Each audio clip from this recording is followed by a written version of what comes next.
Good day, fellow. Seto is back. And again, if you are new to this channel, kindly don't forget to subscribe. Today, my fellow learners, we are going to continue with the concept of force. Do you still remember last time we said the concept of force implies pull or push? We also said it can be divided into two. We have contact force,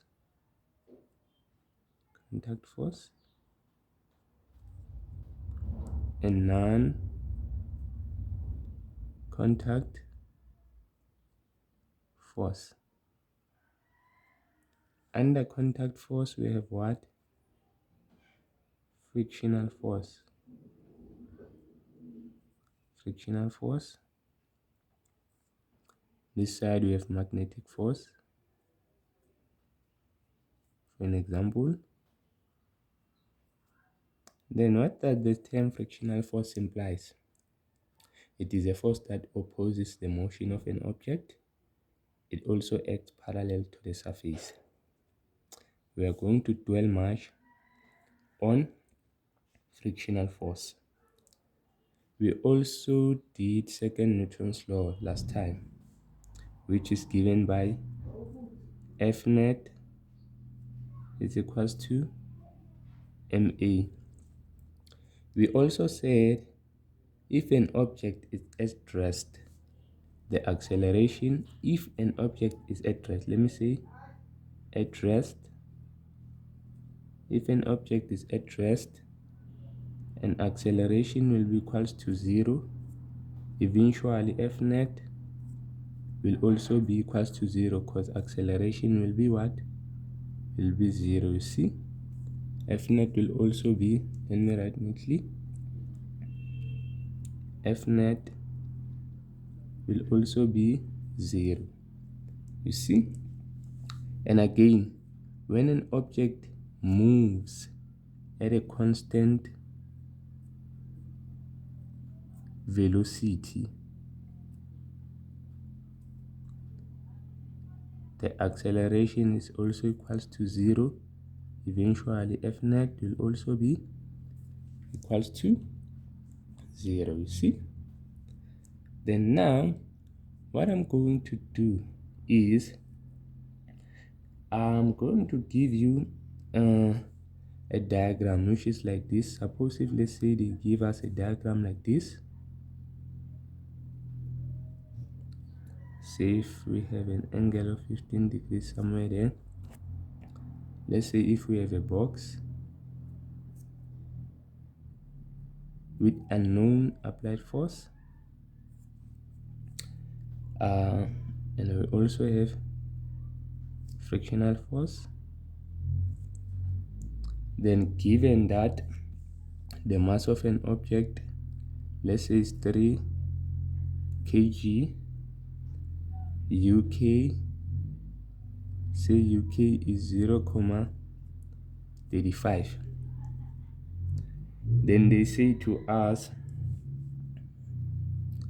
to calculate the applied force for this object.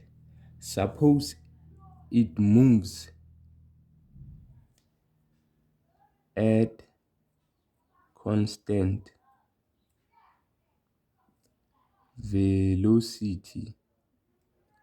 Let's say this object moves at a constant velocity. Then they ask us to determine the value of what? Of applied force. How are you going to calculate the value of applied force? If now they gave us this condition, just to say now it moves with a constant velocity, it has a mass of 3, coefficient of kinetic friction of 0.35, and also applied force, which is unknown in this case. Firstly, for us to solve this question, it is very, very important for us to find the component first. Let us consider the component. We know that in this given diagram, we are going to have what? Weight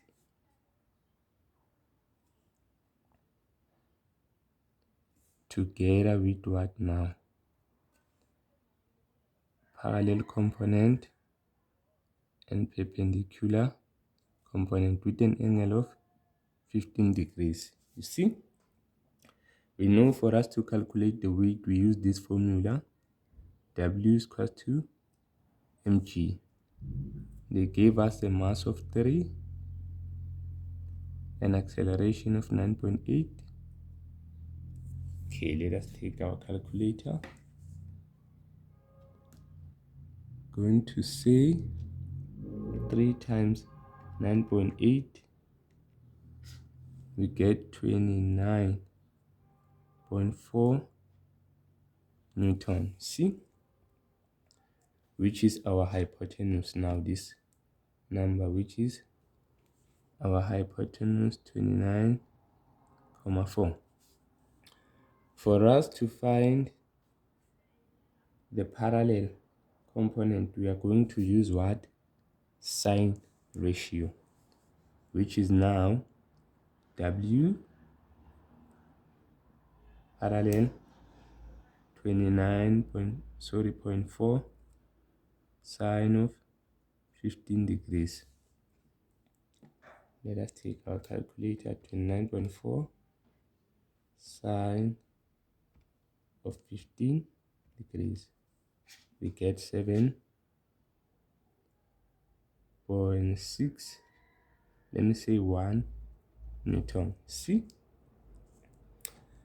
let us also find perpendicular component. It's going to be cos 29.4 cos of 15 degrees.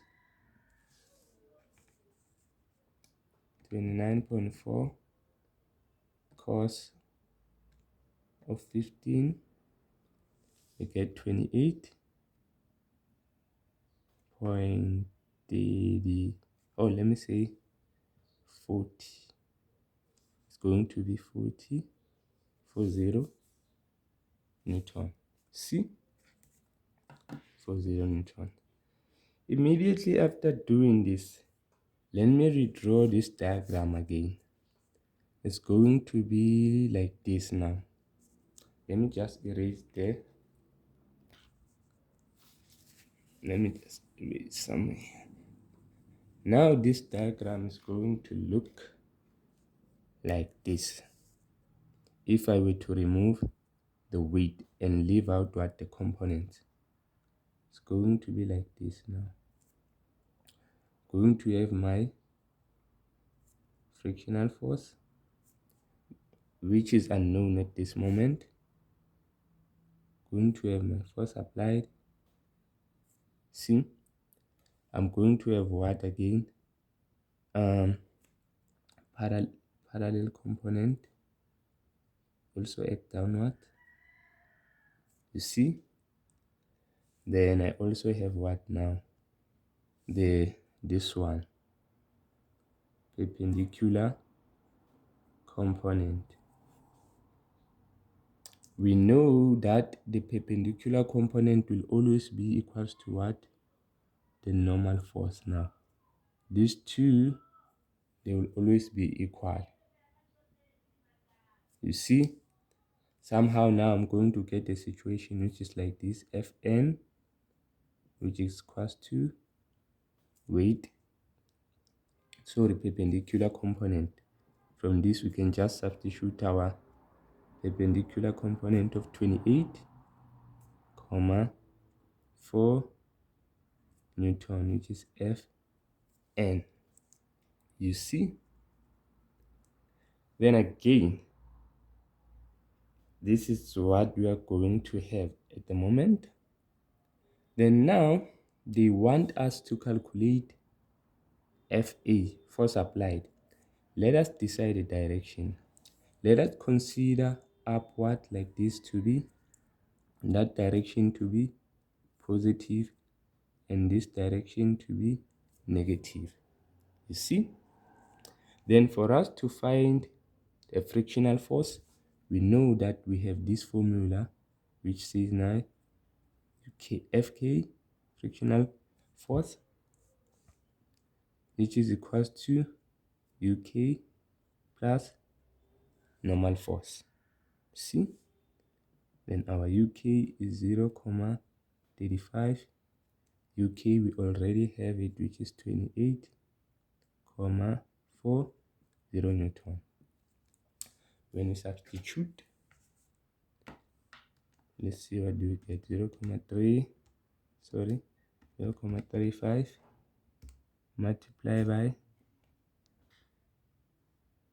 28,40. I get 9,94. 9,94 Newton. See? 9,94 Newton. I'm not done yet, but I'm almost there. Then let's see now. We have W parallel, which is now 7,61 Newton. We also have friction. You see, now we do have this, we do have this. We want FA. It's like now if I were to draw these three forces, 1, 2, 3, and avoid this because they are equal to one another, I'm going to have a situation now which is like this, which is my FA, F frictional force together with